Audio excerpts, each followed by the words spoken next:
Dengan penuh sukacita, kami Majelis Gereja menyambut kehadiran Bapak, Ibu, Saudara-saudari terkasih di dalam kebaktian Minggu ke-18 setelah Trinitatis 8 Oktober 2023. Mari kita puji Tuhan dengan bimbingan topik Minggu, Tuhan menghendaki keadilan dan kebenaran. Kita puji Tuhan dari nyanyian HKBP nomor 17 ayat 1 dan 2.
Di dalam nama Allah Bapa dan nama anaknya Tuhan Yesus Kristus dan nama Roh Kudus yang menciptakan langit dan bumi.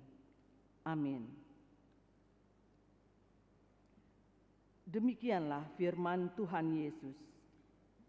Berbahagialah orang yang lapar dan haus akan kebenaran, karena mereka akan dipuaskan. Berbahagialah orang yang suci hatinya, karena mereka akan melihat Allah. Haleluya.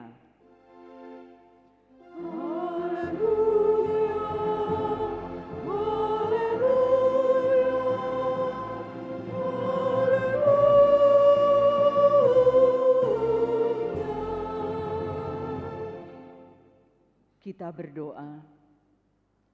Ya Tuhan Allah, Bapa kami yang di surga, berikanlah bagi kami roh kedamaian dan kebenaran, supaya kami mengerti kehendak-Mu, dan dengan segenap kekuatan, kami dapat melakukan kedamaian dan kebenaran itu, oleh karena anak-Mu, Tuhan Yesus Kristus Tuhan kami. Amin.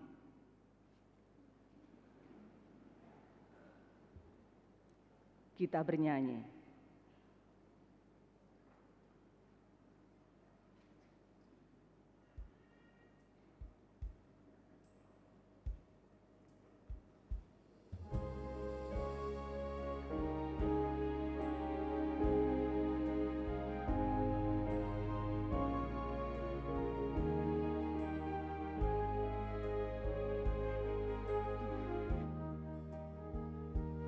Semua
kita dengarkan hukum Tuhan pada minggu ini yang diambil dari Efesus 5 ayat 8 dan 9. Memang dahulu kamu adalah kegelapan, tetapi sekarang kamu adalah terang di dalam Tuhan. Sebab itu, hiduplah sebagai anak-anak terang. Karena terang hanya berbuahkan kebaikan dan keadilan dan kebenaran. Demikianlah hukum Tuhan.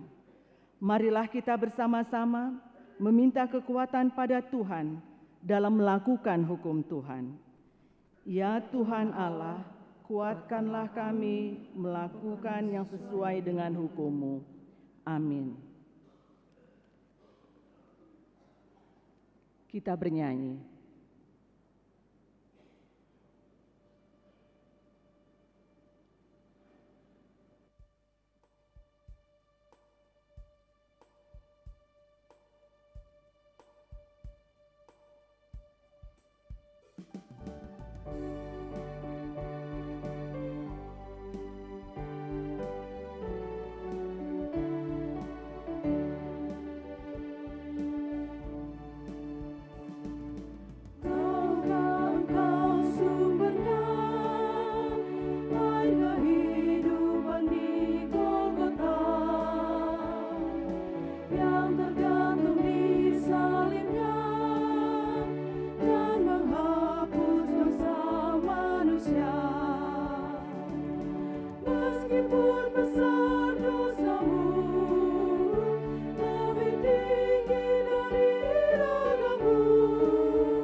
Marilah kita merendahkan diri untuk mengaku dosa kita.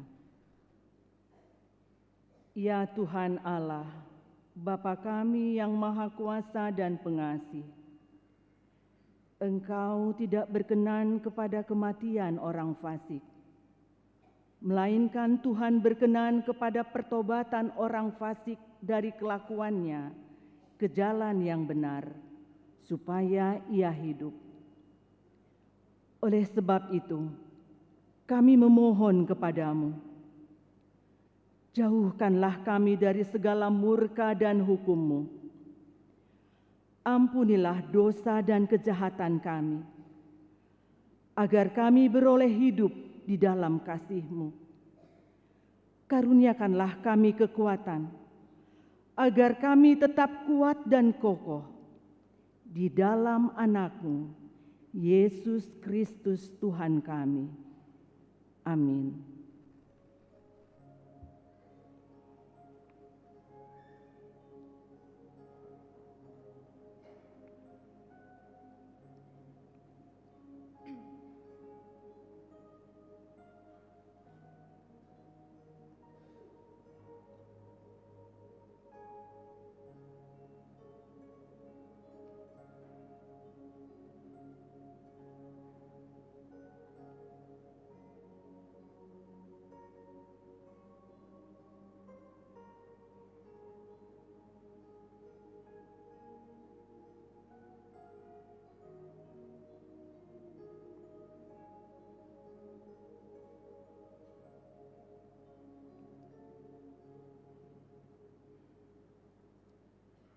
Marilah kita dengar janji Tuhan tentang pengampunan dosa. Dia yang tidak mengenal dosa telah dibuatnya menjadi dosa karena kita, supaya dalam Dia kita dibenarkan oleh Allah. Kemuliaan bagi Allah di tempat yang maha tinggi. Amin.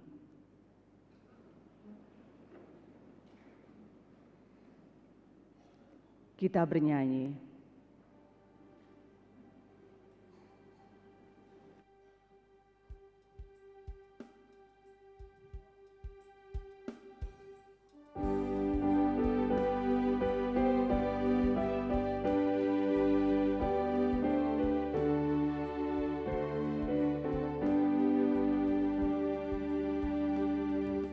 Kapan waktunya ku bersamamu di rumahmu, di surgamu, akan ku lihat wajah Tuhanku di rumahmu, di surgamu.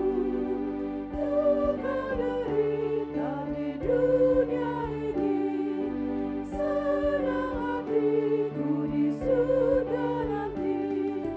Rindu hatiku jumpa denganmu di rumahmu, di surgamu. Marilah kita mendengar firman Tuhan, epistel minggu hari ini yang diambil dari Lukas 11 ayat 37 sampai 42. Kita membacanya secara responsoria.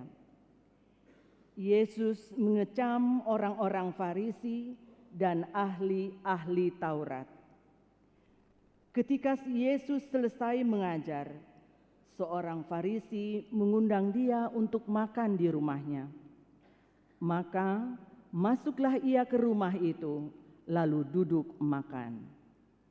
Orang Farisi itu melihat hal itu dan ia heran karena Yesus tidak mencuci tangannya sebelum makan. Tetapi Tuhan berkata kepadanya, "Kamu orang-orang Farisi, kamu membersihkan bagian luar dari cawan dan pinggan, tetapi bagian dalammu penuh rampasan dan kejahatan." Hai orang-orang bodoh, bukankah Dia menjadikan bagian luar? Dia juga yang menjadikan bagian dalam.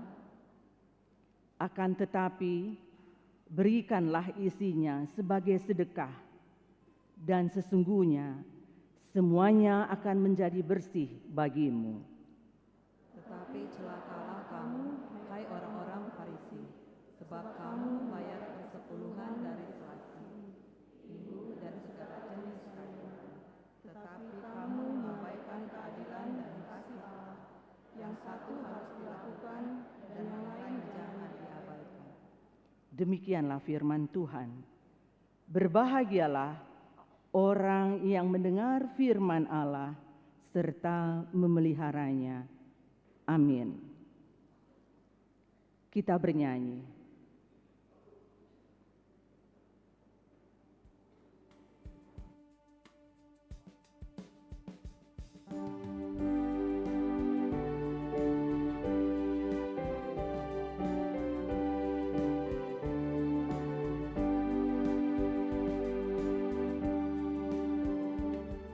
Musuhmu licik padamu, banyak muslihatnya.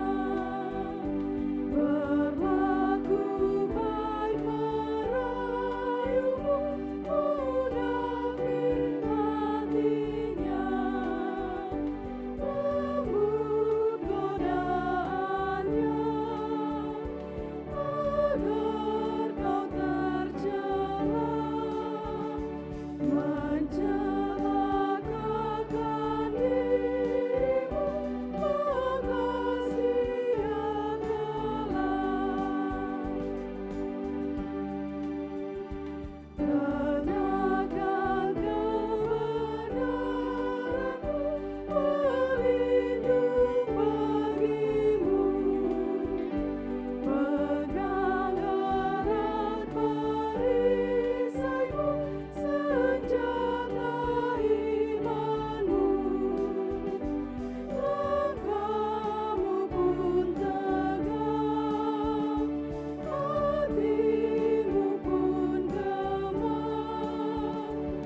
marilah kita bersama-sama mengaku iman kepercayaan kita sebagaimana teman-teman seiman di seluruh dunia. Kita bersama-sama mengucapkannya. Aku percaya kepada Allah, Bapa yang Maha Kuasa, Khalik langit dan bumi. Aku percaya kepada Yesus Kristus, Anaknya yang tunggal Tuhan kita, yang dikandung daripada Roh Kudus, lahir dari anak darah Maria, yang menderita sengsara di bawah pemerintahan Pontius Pilatus, disalibkan, mati dan dikuburkan, yang turun ke dalam kerajaan maut. Pada hari yang ketiga, bangkit pula dari antara orang mati, naik ke surga, duduk di sebelah kanan Allah, Bapa yang Maha Kuasa. Dari sana akan datang kelak untuk menghakimi orang yang hidup dan yang mati. Aku percaya kepada Roh Kudus dan adanya satu gereja yang kudus, persekutuan orang kudus, pengampunan dosa, kebangkitan daging, dan hidup yang kekal. Amin.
Menderita dalam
Jemaat yang terkasih dalam Kristus Yesus Tuhan kita mendengarkan warta Minggu tanggal 8 Oktober 2023. Selamat datang dan selamat beribadah bagi Bapak, Ibu, dan saudara-saudara terkasih yang pertama kali beribadah di HKBP Pekanbaru.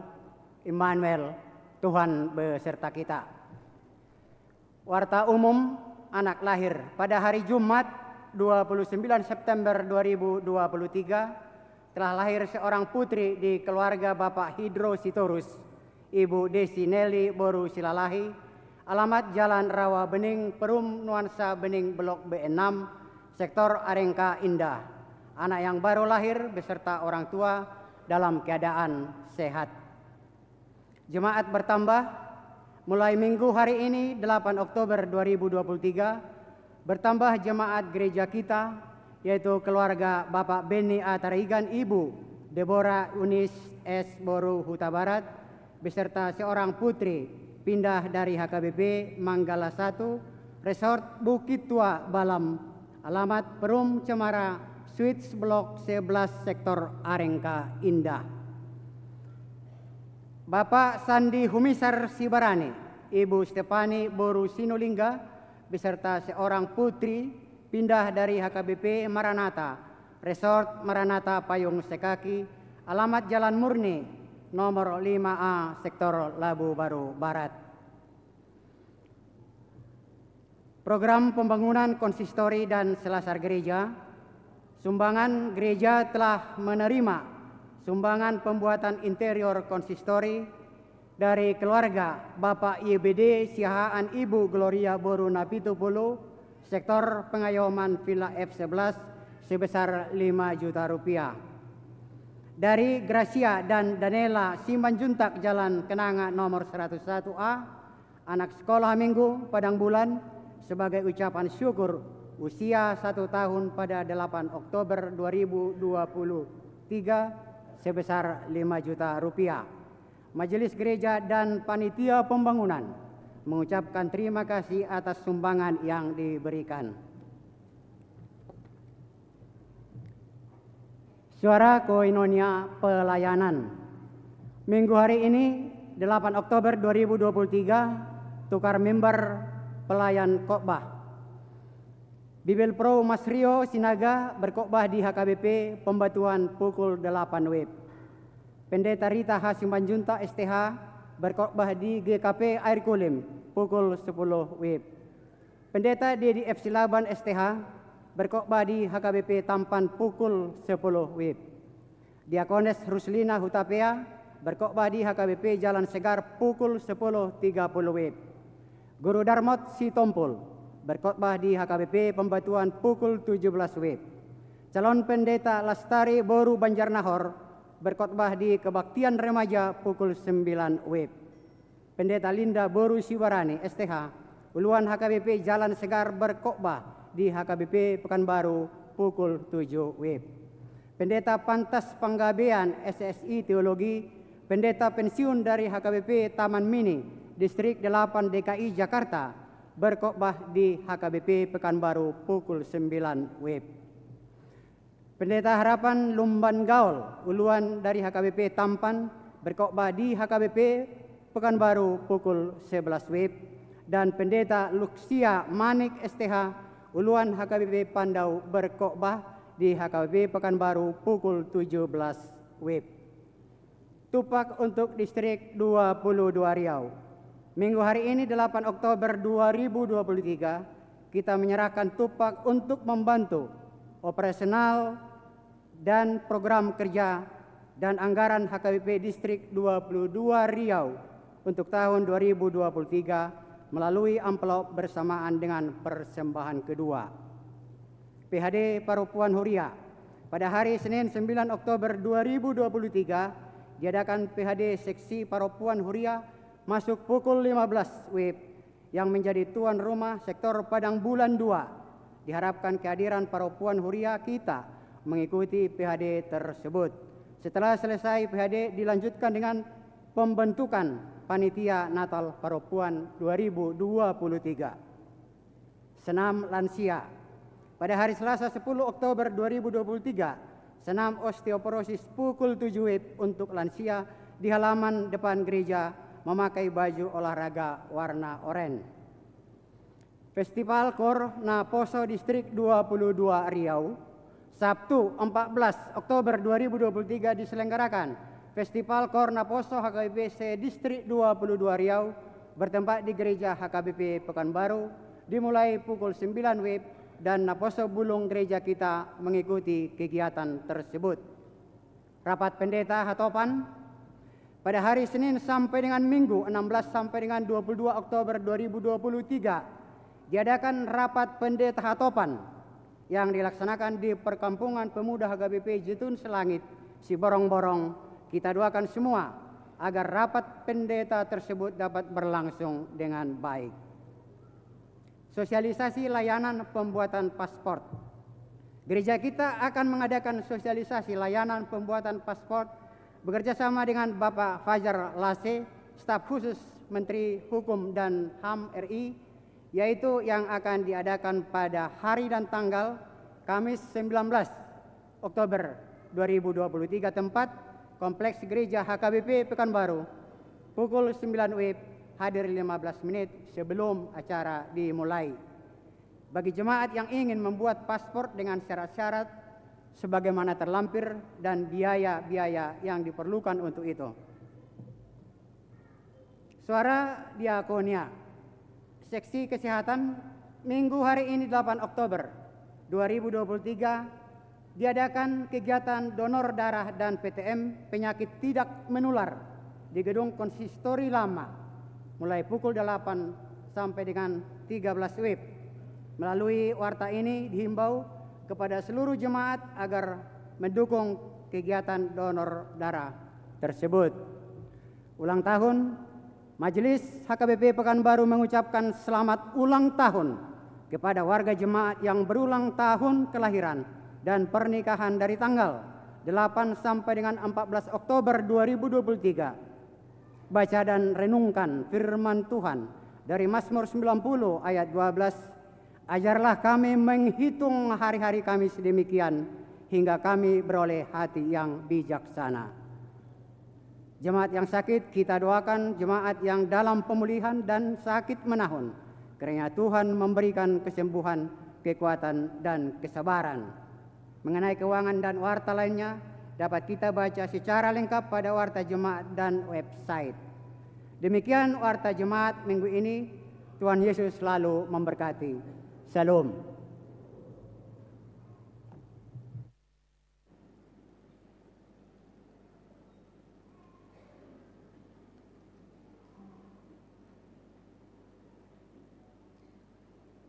Kita bernyanyi sambil menyerahkan persembahan 1A dan 1B.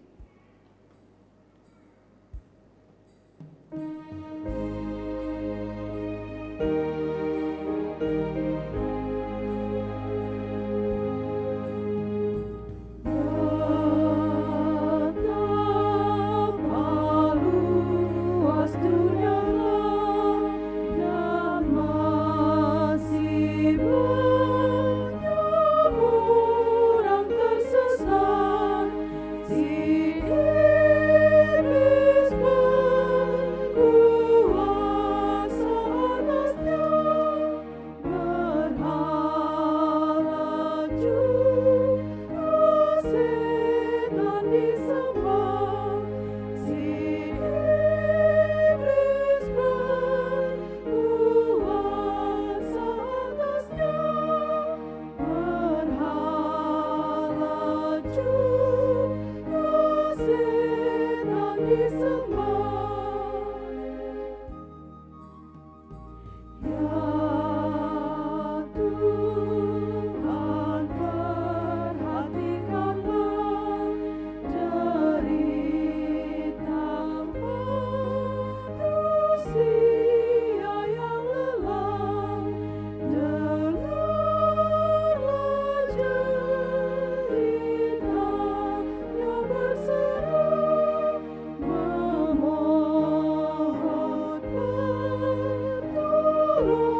Damai sejahtera dari Allah Bapa yang melampaui segala akal dan pikiran manusia, kiranya menerangi hati dan pikiranmu di dalam Yesus Kristus Tuhan kita. Amin. Horas untuk kita semua, baik yang hadir di tempat ini maupun yang ada di tempat atau di rumah atau dimanapun saudara berada. Karena baru pertama kali ini saya berdiri di mimbar ini, di Warta Jumat sudah dituliskan nama saya Pendeta Pantas Panggabean, dan saya sudah pensiun 1 tahun dari HKBP dan terakhir di HKBP Taman Mini Jakarta atau Distrik 8 Jawa Kalimantan. Inang di Jabu Boru Huta Barat. Kami dikaruniai Tuhan 3 orang anak, 2 laki-laki dan 1 perempuan. Semua sudah menikah dan kami sudah punya cucu 4. Cucu yang pertama jadi pangguaran, si Radut. Pasti yang paham bahasa Batak tahu artinya. Jadi kami ini Opuradut, pasti ada latar belakangnya.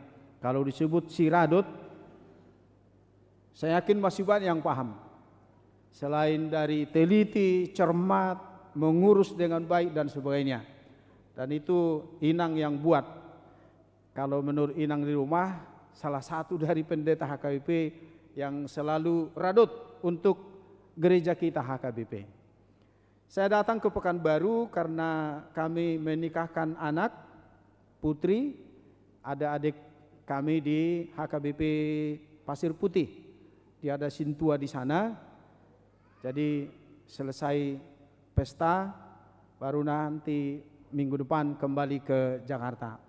Itulah sedikit perkenalan karena baru pertama ini saya berdiri di sini. Sekali lagi saya sampaikan horas. Firman Tuhan untuk kita hari ini sebagaimana ditentukan di almanak kita dari kitab Nabi Yesaya pasal 5 ayat 1 sampai ayat 7. Saya akan membacakannya. Nyanyian tentang kebun anggur. Aku hendak menyanyikan nyanyian tentang kekasihku. Nyanyian kekasihku tentang kebun anggurnya. Kekasihku itu mempunyai kebun anggur di lereng bukit yang subur. Ia mencangkulnya dan membuang batu-batunya dan menanaminya dengan pokok anggur pilihan. Ia mendirikan sebuah menara jaga di tengah-tengahnya dan menggali lubang tempat memeras anggur. Lalu dinantinya supaya kebun itu menghasilkan buah anggur yang baik. Tetapi yang dihasilkannya ialah buah anggur yang asam. Maka sekarang, hai penduduk Yerusalem dan orang Yehuda, adililah antara aku dan kebun anggurku itu. Apatah lagi yang harus diperbuat untuk kebun anggurku itu, yang belum kuperbuat kepadanya? Aku menanti supaya dihasilkannya buah anggur yang baik. Mengapa yang dihasilkannya hanya buah anggur yang asam? Maka sekarang aku mau memberitahukan kepadamu apa yang hendak kulakukan kepada kebun anggurku itu. Aku akan menebang pagar durinya, sehingga kebun itu dimakan habis dan melanda temboknya, sehingga kebun itu diinjak-injak. Aku akan membuatnya ditumbuhi semak-semak, tidak dirantingi dan tidak disiangi, sehingga tumbuh putri malu dan rumput. Aku akan memerintahkan awan-awan supaya jangan diturunkannya hujan ke atasnya. Sebab kebun anggur Tuhan semesta alam ialah kaum Israel dan orang Yehuda. Ialah tanam-tanaman kegemarannya, dinantinya keadilan, tetapi hanya ada kelaliman. Dinantinya kebenaran, tetapi hanya ada keonaran. Demikian pembacaan firman Tuhan. Ibu bapak saudara-saudara, saya yakin kita semua yang ada di sini paham betul kalau dikatakan mengenai kebun, berkebun begitu. Selain dari kita berasal dari masyarakat agraris di Tanah Batak, kita juga tiba di Riau ini bertemu dengan kebun, dan banyak di antara kita, saya yakin kita yang duduk ini ada banyak yang bekerja di kebun, punya kebun, atau mungkin hanya di samping-samping rumah. Pokoknya tidak asing bagi kita bicara mengenai kebun.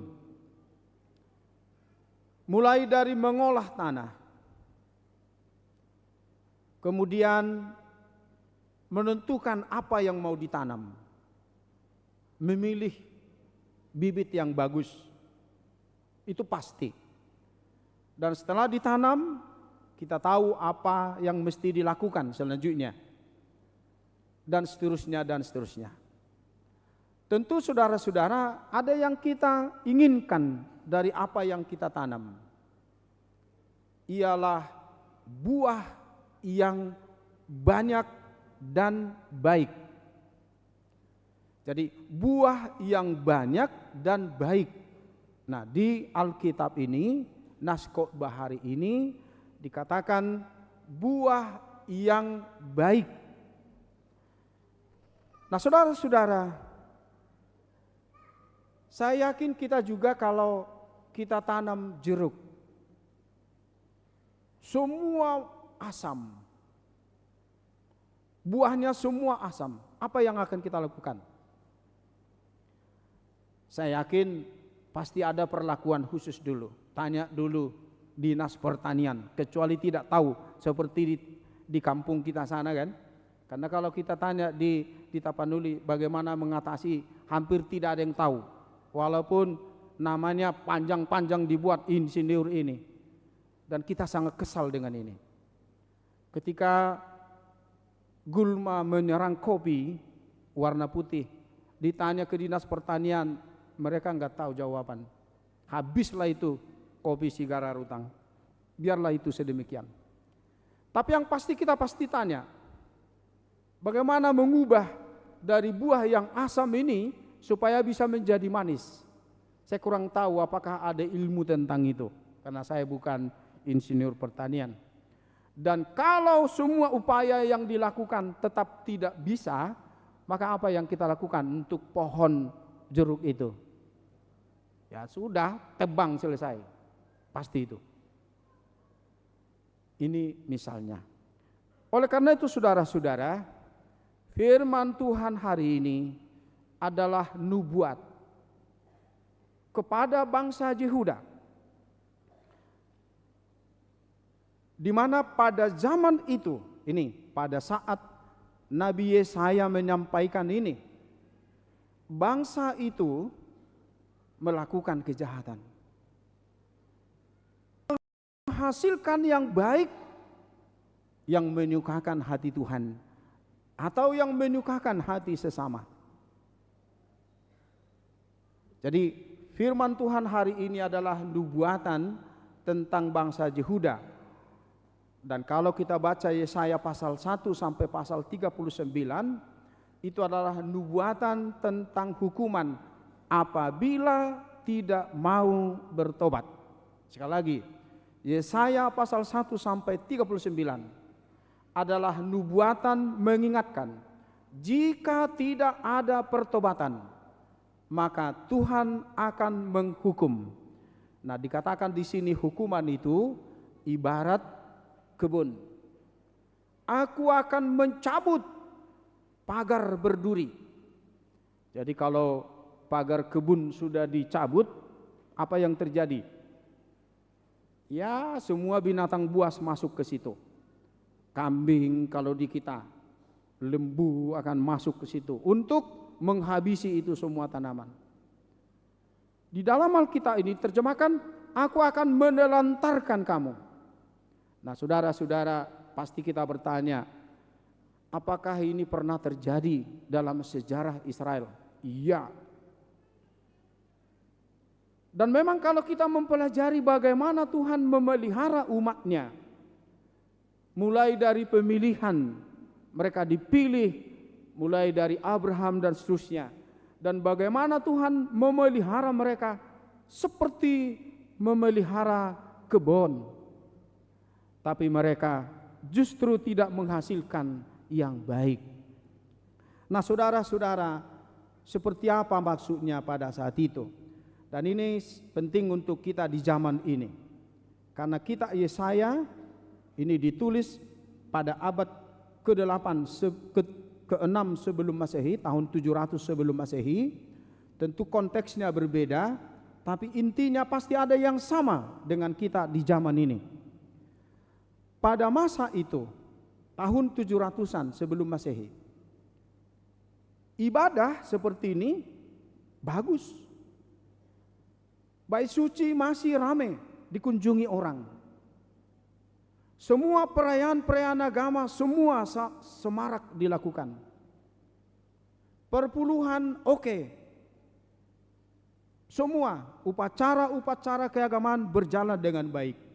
Tetapi saudara, itu hanya di lingkungan ibadah. Itu hanya terjadi sebatas ritus atau upacara keagamaan. Dalam kehidupan sehari-hari, dalam kehidupan sosial kemasyarakatan mereka, mereka menjadi harimau bagi sesamanya. Sehingga pada masa itu saudara, yang terjadi, yang kuat semakin kuat, yang lemah semakin lemah. Yang kaya semakin kaya, yang miskin semakin miskin. Modusnya apa? Seperti apa rupanya yang terjadi? Nah, kita harus belajar dulu sedikit mengenai budaya Yahudi pada masa itu. Pada masa itu, marak terjadi perbudakan. Dan itu terjadi jika seseorang tidak mampu membayar hutang, maka dia menjadi budak. Atau ada budak belian, budak yang dibeli dengan uang. Nah, lalu kalau kita baca di dalam kitab Taurat Yahudi, dalam kitab Imamat, ada yang disebut dengan tahun Sabat dan tahun Yobel. Tahun Sabat terjadi sekali dalam 7 tahun. Jadi tahun ke-7 itu tahun Sabat. Apa maknanya ini? Jika tiba tahun Sabat, maka semua budak mesti dibebaskan, walaupun belum lunas hutang-hutangnya. Dan semua hutang yang selama ini ada dianggap lunas. Itu makanya tahun Sabat adalah tahun rahmat Tuhan. Di samping itu setelah 7 kali melakukan tahun Sabat, maka tibalah yang disebut dengan tahun Yobel. Karena kalau 7 kali tahun Sabat, 7 kali 7 berapa? 49. Baru tahun berikutnya itu tahun Yobel. Dari situlah istilah kita jubileum, kan begitu. Tahun ke-50. Di tahun ke-50 lebih hebat lagi. Semua mesti merdeka, apapun namanya. Semua hutang lunas. Semua tawanan mesti bebas. Semua yang menjadi budak mesti dimerdekakan. Pertanyaannya, semuakah masyarakat tahu bahwa tahun ini tahun Sabat? Semuakah masyarakat Yahudi pada saat itu tahu bahwa tahun ini tahun Yobel? Ini persoalan ibu bapak saudara. Nah, disinilah kejahatan para tuan-tuan tanah, orang-orang kaya, menyogok para imam, menyogok Farisi. Itu tadi yang ditegur oleh Yesus dalam Lukas 11. Mereka tidak memberitahukan bahwa tahun ini tahun Sabat.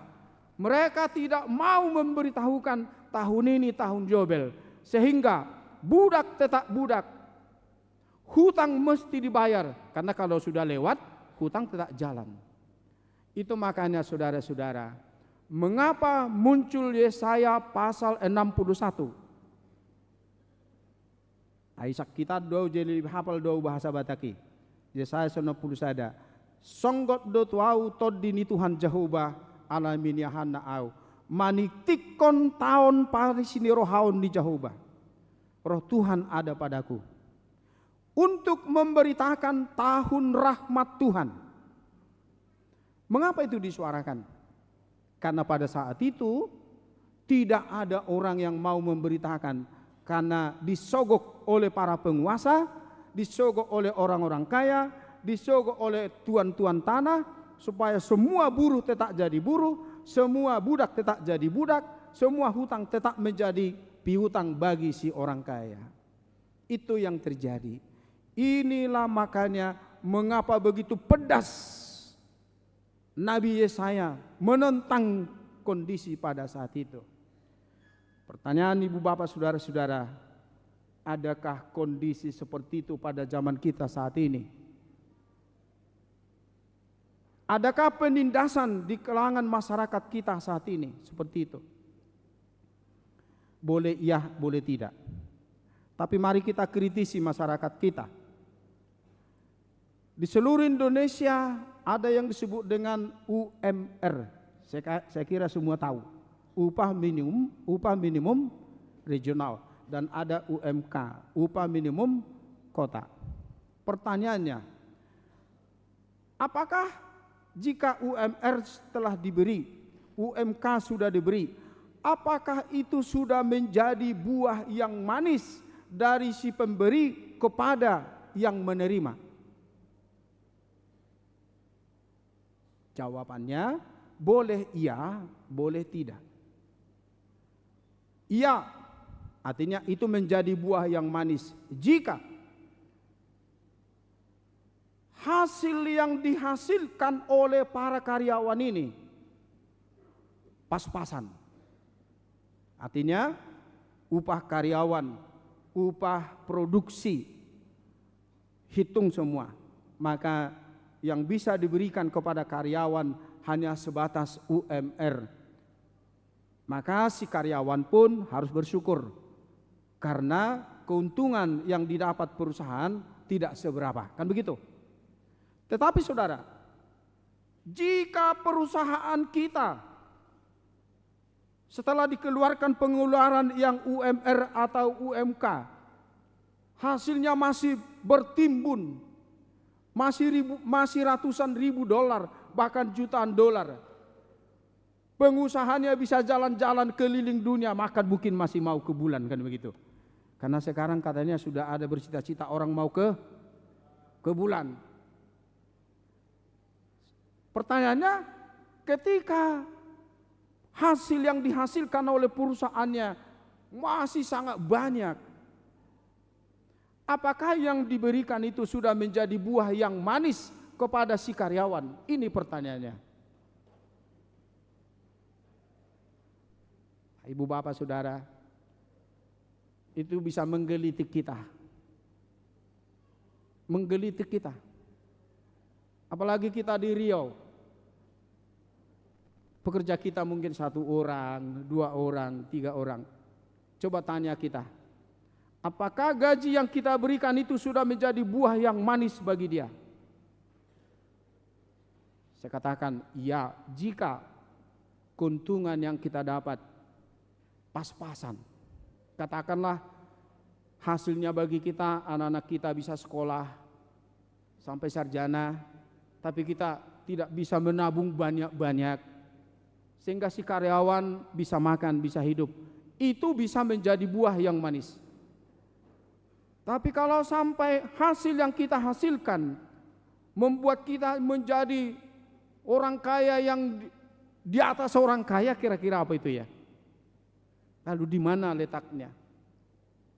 Ini ibu bapak saudara, di zaman kita modern ini. Sehingga yang terjadi dalam sejarah Alkitab ini, yang kaya semakin kaya, yang miskin semakin miskin. Jarak antara si kaya dan si miskin semakin melebar. Itu yang terjadi. Jarak antara si kaya si miskin semakin melebar. Nah, saudara-saudara, di zaman kita yang modern ini yang justru diperjuangkan oleh negara. Bagaimana pemerintah kita memperkecil jarak ini. Kalau orang kaya misalnya bisa jalan-jalan keliling dunia, maka masyarakat biasa mesti bisa keliling Indonesia. Pertanyaannya, orang-orang kaya kita di Indonesia sudah bisa keliling dunia. Saya katakan tadi mungkin bercita-cita mau ke bulan. Pertanyaan, apakah karyawan-karyawan kita di Indonesia bisa jalan-jalan untuk seluruh Indonesia? Gak usah ke luar negeri mengurus paspor seperti di warta kita. Ini perenungan kita, ibu bapak saudara. Marilah, itu maksudnya. Yang kedua, dikatakan menghasilkan buah yang manis. Buah tidak berguna bagi buah itu sendiri. Buah tidak berfungsi untuk pohon itu sendiri. Buah hanya berguna bagi yang lain. Karena pohon jeruk tidak makan jeruk. Buah jeruk tidak makan buah jeruk. Siapa yang makan buah itu? Kita, manusia. Yang mau saya katakan adalah, jika dikatakan kita ini berbuah yang banyak, kita ini berbuah yang banyak dan berbuah yang manis. Siapa yang mengatakan bahwa buah yang dari kita adalah buah yang manis? Ialah orang lain. Orang lain. Oleh karena itu Bapak, ini sekaligus nasihat kepada kita. Bisa saja kita merasa orang kaya. Bisa saja kita merasa sudah diberkati oleh Tuhan. Sehingga doa kita selalu berkata, terima kasih Bapa asal atas berkat-berkat-Mu. Tapi pertanyaannya adalah, adakah orang lain merasakan buah yang manis itu dari kita? Ini sudah bulan Oktober. Di Bonapasogit, di kampung kita sana, orang tua sekarang sudah mulai mikir beli baju Natal untuk anak-anak. Benar enggak? Kita yang di Riau bagaimana? Ada enggak perhatian kita? Anggia, sianau majo bajunya anak ta Nataloda, adong do hitam adok songoni. Bulan Desember tanggal 24 biasakan merbid dari hitan. Amaniaha ikut daftar mau merbid dah kutongos P. Saya akan kirim. Adakah kita seperti itu? Buah yang manis. Jadi pertanda bahwa kita diberkati Tuhan, mesti orang lain ikut merasakan. Itu Alkitab. Itu yang dirasakan Alkitab. Nah, ini masih kita lihat dalam pengertian yang lebih umum. Oleh karena itulah, kesemarakan ibadah pada zaman Yesaya, kesemarakan mengikuti upacara-upacara agama, itu sama dengan kemunafikan. Dan itu yang terjadi sampai zaman Yesus. Itulah epistel minggu ini yang kita bahas di pertanyaan Lukas pasal 11. Kenapa begitu keras Yesus menegur orang-orang Farisi? Dikatakan karena Yesus tidak cuci tangan waktu mau makan. Ini kalau kita memang Indonesia memahami, memang kurang bagus kalau kita kita makan tanpa cuci tangan. Ibu bapak jangan samakan dengan kita. Karena kita makan dengan pada zaman Yesus ini beda. Makanannya dengan kita beda. Makanannya roti itu kering. Maka supaya enak ada selai. Kalau kita bandingkan sekarang selai. Itu makanya kalau dari sudut higienisnya, kesehatannya, tanpa cuci tangan pun no problem. Tetapi karena itu sudah menjadi aturan agama, dan adat istiadat Yahudi. Maka ketika Yesus tidak cuci tangan sebelum makan, orang Farisi marah. Karena orang Farisi ini adalah orang yang sangat jelimat dengan hukum Taurat Yahudi. Hukum Taurat Yahudi. Ini sedikit agak menyimpang dulu. Hukum Taurat Yahudi beda dengan hukum Taurat yang kita baca setiap hari Minggu. Kita membaca hukum Taurat dari yang 10 kan? Patik, Parjolo dan seterusnya. Kalau hukum Taurat Yahudi bagaimana? Hukum Taurat Yahudi ialah dari yang 10 itu yang diterima oleh Musa dibuat juklak. Dibuat juklak, petunjuk pelaksanaan. Petunjuk pelaksanaan ini menjadi hukum Taurat. Dari yang 10 ditambah petunjuk pelaksanaan menjadi hukum Taurat. Dan petunjuk pelaksanaan ini dijuklak lagi, sehingga jadilah hukum Taurat agama Yahudi 613. Para guru malua bisa dicatat itu. Jadi kalau dibaca di Alkitab ini, jangan begini, jangan begini, jangan begini, jangan begini. Sekitar 400 sekian. Baru harus begini, harus begini, harus begini, harus begini. Sekitar 200 sekian. Total 613. Itu makanya ibu bapak, kenapa ada orang Yahudi bertanya kepada Yesus, Guru, yang manakah yang terutama dari hukum Taurat itu? Maksudnya mana yang paling penting dari hukum Taurat yang 613 itu? Jawaban Yesus apa? Yesus mengutip dari Ulangan pasal 6. 5 Musa onom. Ulangan pasal 6. Kasihilah Tuhan Allahmu dengan segenap hatimu, dengan segenap jiwamu, dan dengan segenap pikiranmu, segenap hatimu. Dan yang kedua kata Yesus, kasihilah sesamamu manusia seperti dirimu sendiri. Hukum itu sudah ada. Karena itu ada di kitab Ulangan. Tapi itu disembunyikan. Itu makanya Yesus marah kepada orang Farisi. Marah, sangat marah. Kau memelihara semua hal-hal luar. Bahkan dikatakan, engkau mempersepuluh selasih. Itu tumbuhan yang sangat kecil. Saya yakin kita di sini ada yang mengenal selasih, tapi saya yakin masih banyak kita tidak mengenal selasih.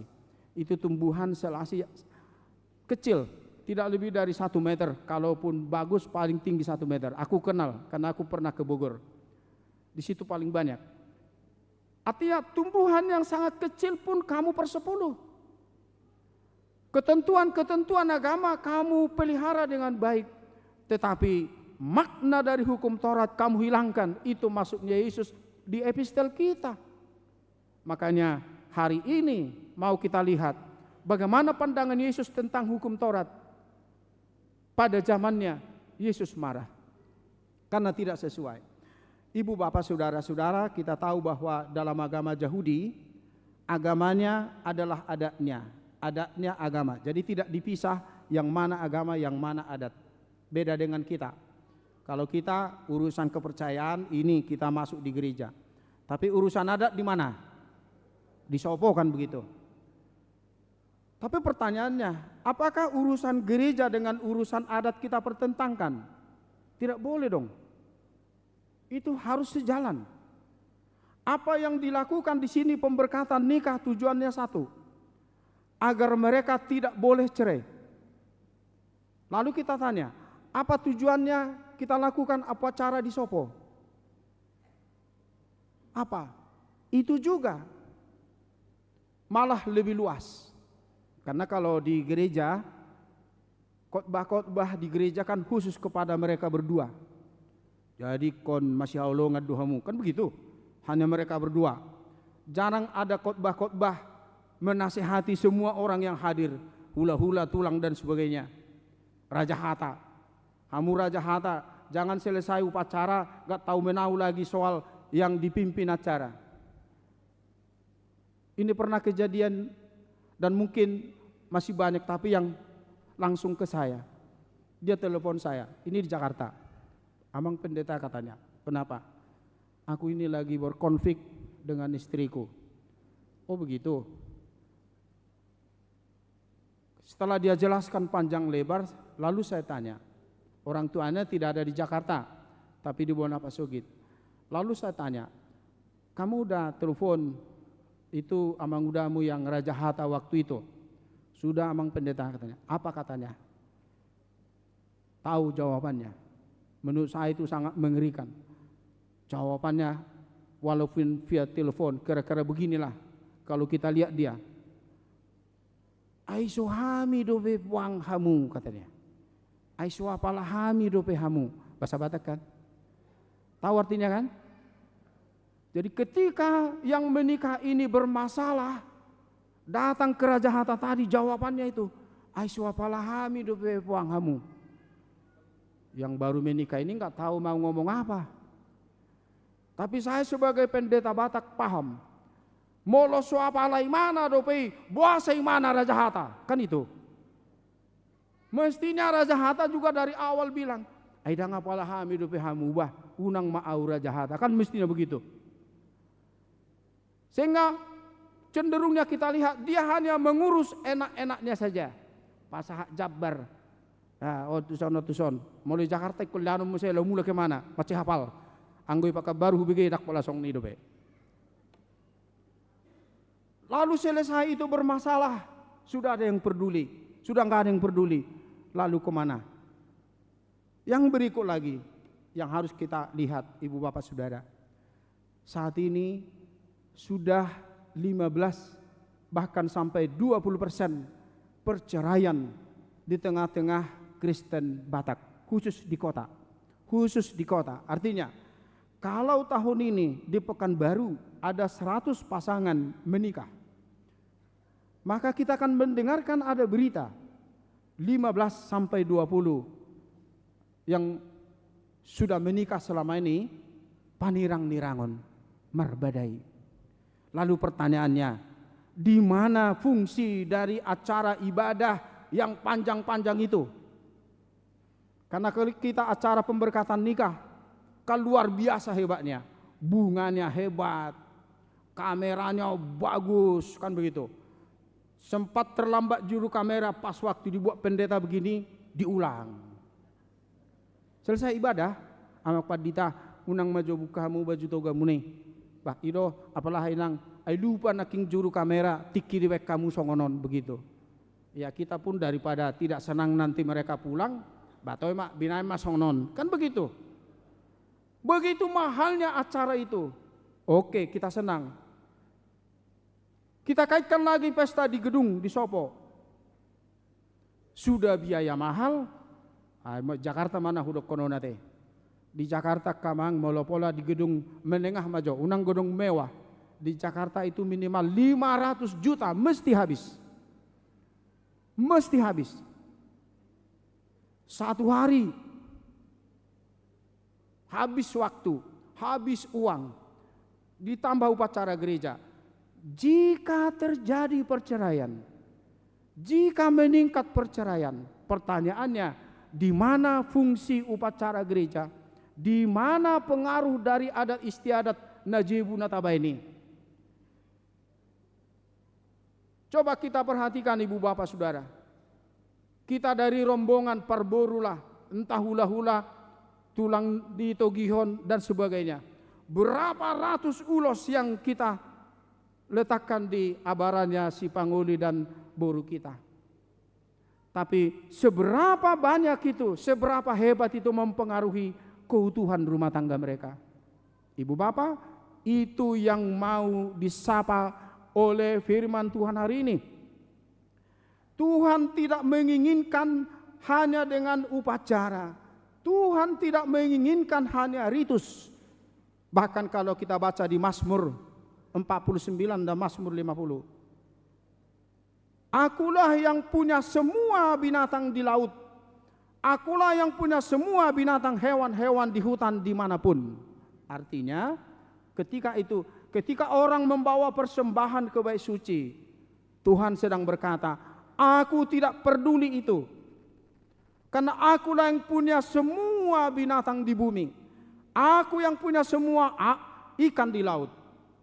Yang Tuhan kehendaki ialah tegaknya hukum, tegaknya keadilan, tegaknya kebenaran.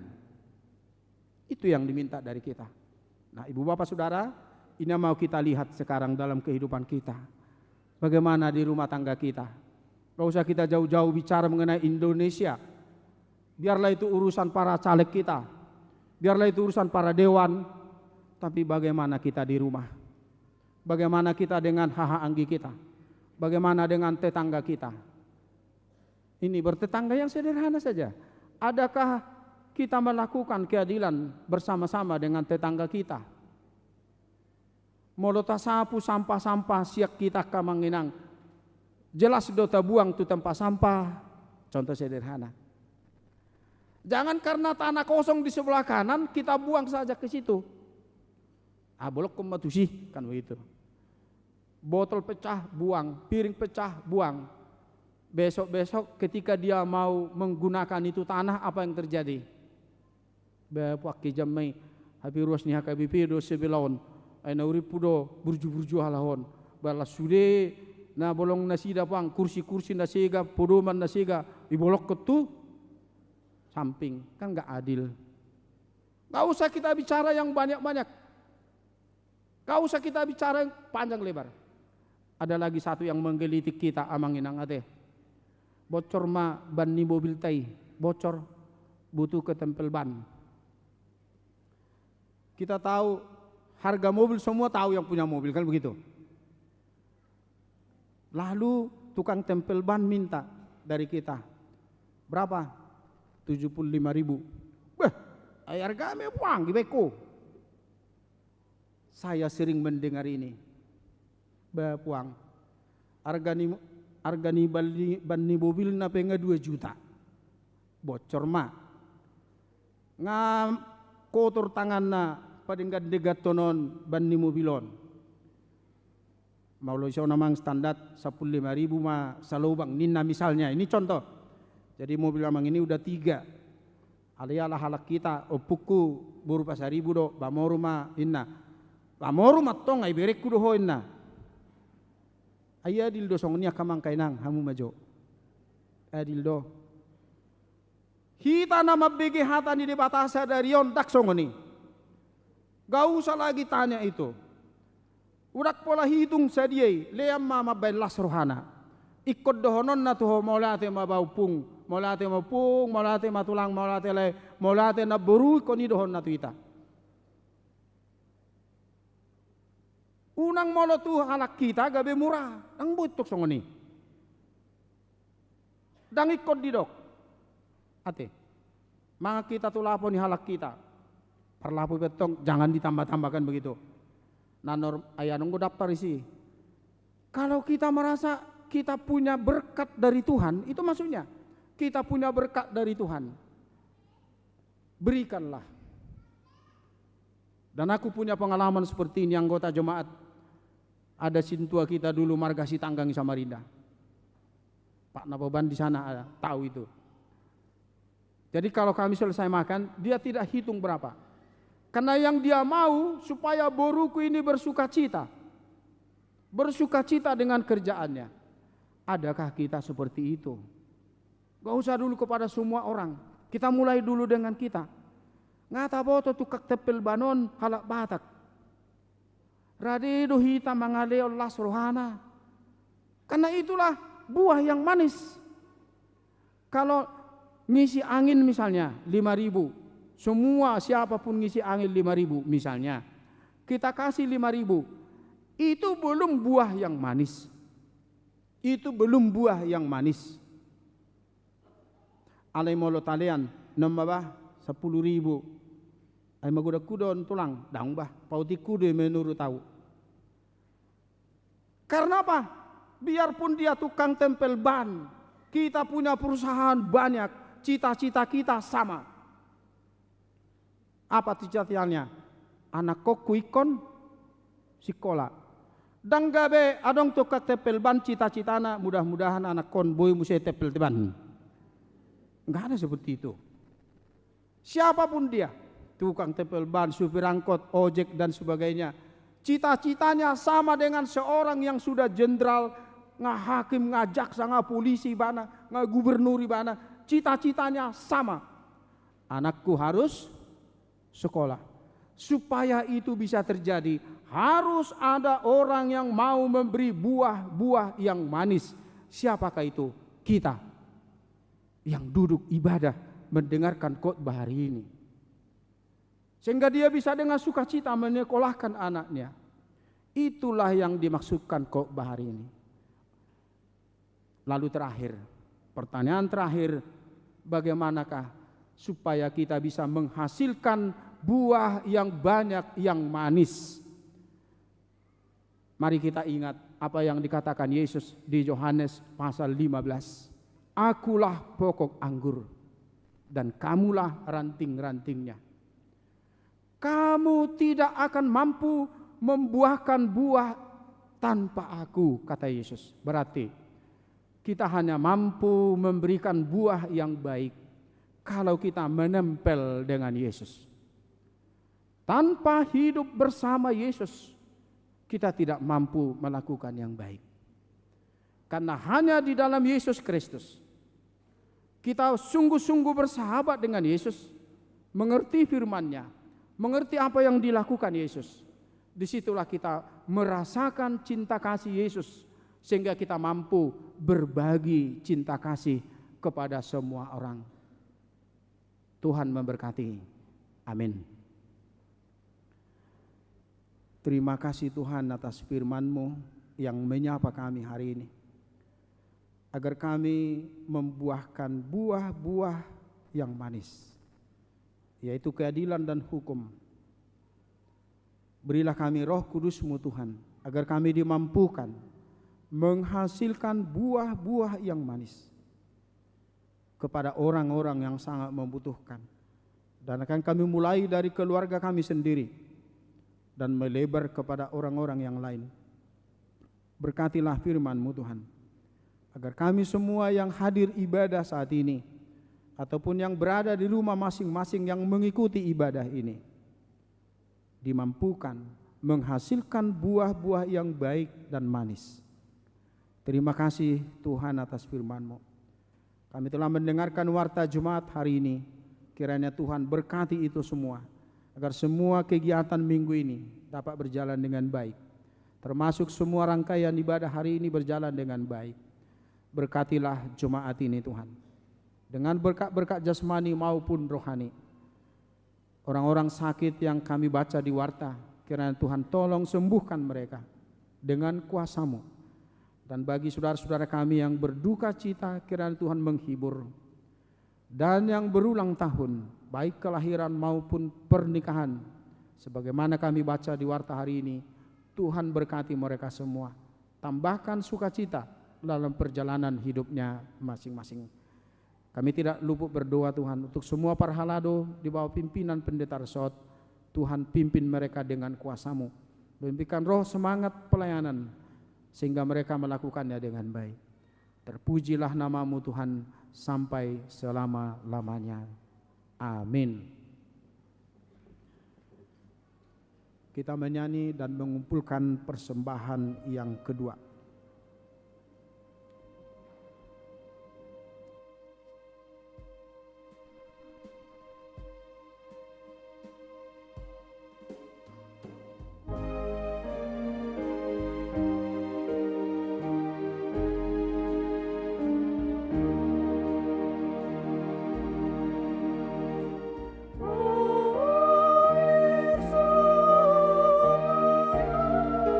Curah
Marilah kita berdoa untuk menyerahkan persembahan kita kepada Tuhan.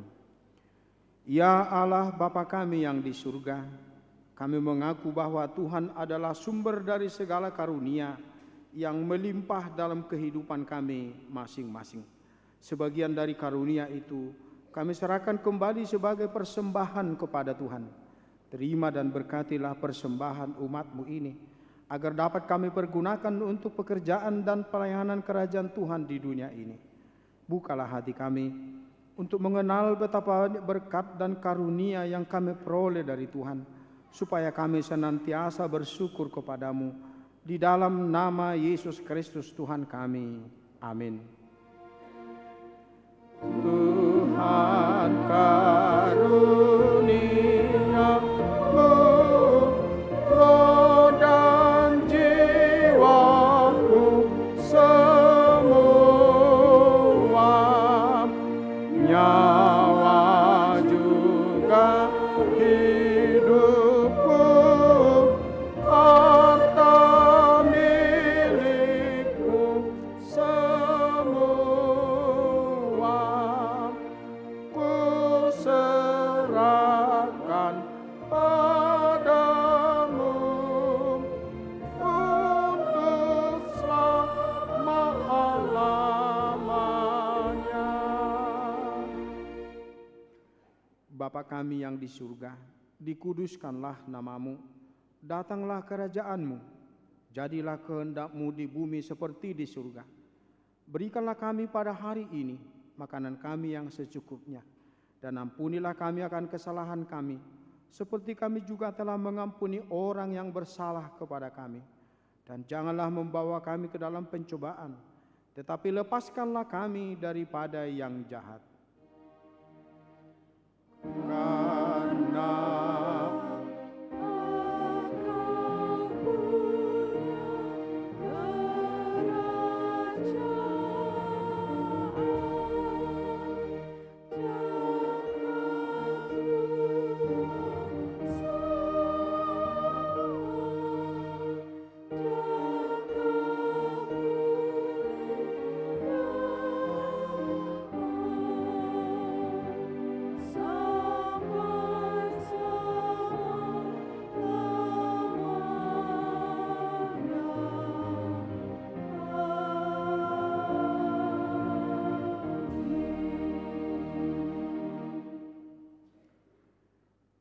Tuhan memberkati engkau dan melindungi engkau.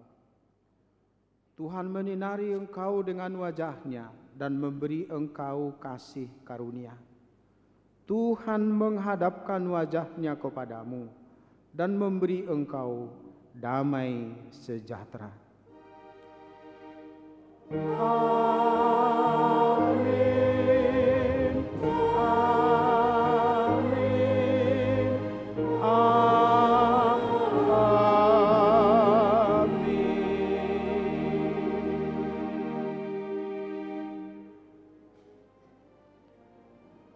Selamat hari Minggu bagi kita semua.